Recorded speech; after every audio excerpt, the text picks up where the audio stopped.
Yeah. Gotta get their fast shot. Yeah. Gotta get their fast shot. Hello Britball Nation, I'm Nick Wilson-Town, Editor-in-Chief here at doublecoverage.com, and welcome to Britball 17 and our inaugural power rankings for the 2017 adult full contact season.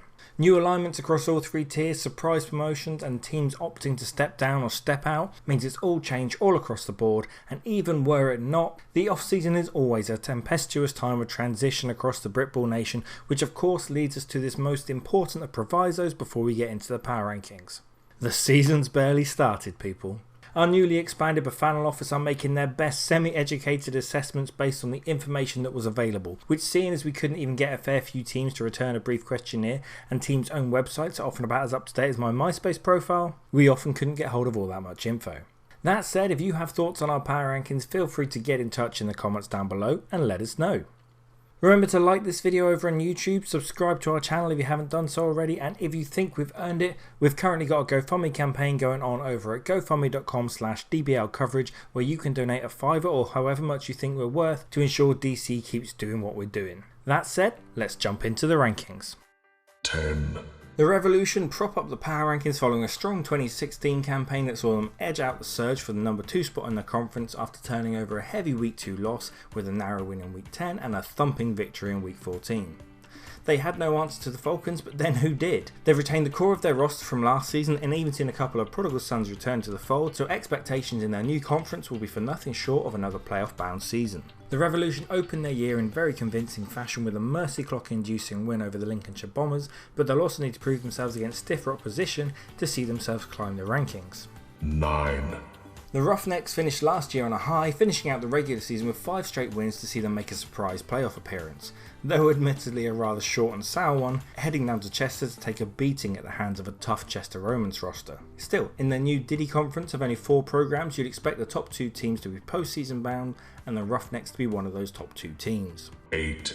With an offense capable of racking up big scorelines last season, the Mavericks will have been miffed to miss out on the conference crown last year, but a week 9 blunder against the Bournemouth Bobcats allowed the Renegades to snatch the crown in the closing weeks, and despite boasting 3 of their own regular season 50 burgers, the Mavericks were on the receiving end of a bruising postseason 50 burger from the Bristol Apache in the first round of playoffs. They've got a fairly unfamiliar conference ahead of them this season, but all expectations are for the Mavericks to see some postseason balling once again this year. 7.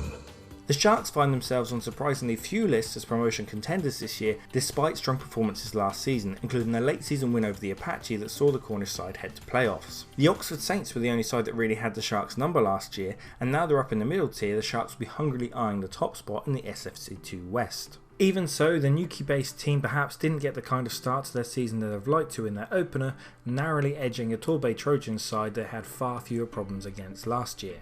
6. The Stallions stampeded through the early part of last season, opening up with 7 straight wins before they stumbled to 4 straight losses to round out the year, including back-to-back losses against local rivals, the London Hornets. Still, with both the teams that best them last year now playing Div 1 ball, the Stallions are an up-and-coming program that must be feeling fairly confident about their chances, even if half their new conference is unfamiliar to them. 5. The Renegades rounded out last season with a wealth of strong performances, showing a resilient defence and turning over a Mavericks side that had bested them earlier in the year. They couldn't match the Cambridgeshire Cats for muscle in the semis, but in a fairly familiar conference we're expecting big things from the former top tier programme. The Renegades opened the year against a Cheetahs team that impressed in week 1. 4. Speaking of the Cheetahs, after a dismal 2016 in the middle tier, Hearts weren't on many's radars coming into the season and certainly didn't get a mention in our pre-season power ranking drafts. However, opening weekend saw the former Div 1 side get their life in the bottom tier off to a great start, butchering the Hastings Conquerors to the tune of a 63-0 hammering, much to the embarrassment of our conference correspondent who predicted a Hastings win. The 50 burger performance shoots Hearts high up the rankings, but they'll need to prove this wasn't just a one-off as they take on 2016 conference champs, the Berkshire Renegades, this weekend. 3. A high placement for the Bobcats based off their strong performances last season, just a single regular season loss before they came a cropper against a rampaging Newcastle Vikings side in the playoffs. There's whispers of a number of high profile departures from the player roster that might yet see the Bobcats slide, but for now we'll give them the benefit of the doubt based off their strong form from last season. 2. An impressive outing from the Romans last year, as they proved to have a wrecking crew of an offense that racked up multiple 50 burgers last campaign, only marred by the fact that they were on the receiving end of a couple themselves. Still, if they can shore up their D this season, the Romans should have the firepower to outpace the rest of their conference. It was a fast start for the Romans in their opening weekend as they steamrolled the Crewe Railroaders for a 68-0 beating and their first 50 burger of the season. 1.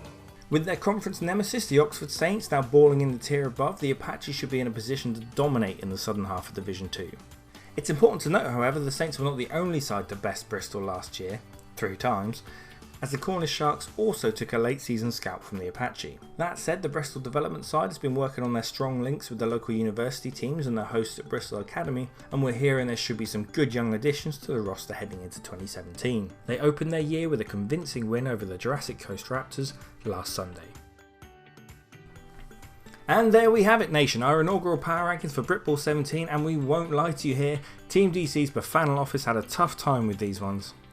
The off-season's always tempestuous, perhaps most especially for the lowest tier teams, where a strong recruitment or the addition of a couple of blue chip players can be the difference makers between a middling campaign or a standout season. We're fairly certain we've missed out a team or two that deserve a spot in these rankings, but who do you think we're already overhyping? Let us know down below. Remember to like and subscribe to keep more of this video content coming through the summer seasons, and if you really like what we're doing here at DC and want to help us keep doing it, then go check out our GoFundMe campaign to read about our plans for the future of DC and the British game in general, and help us not only maintain the amount of content we're producing, which is currently 7 days a week of all things Britball, but also move into finding even bigger and better ways to grow the game and help the Britball Nation reach a wider audience. In the meantime, as always, play hard, play safe, and best of luck to all the teams stepping out onto the gridiron this weekend.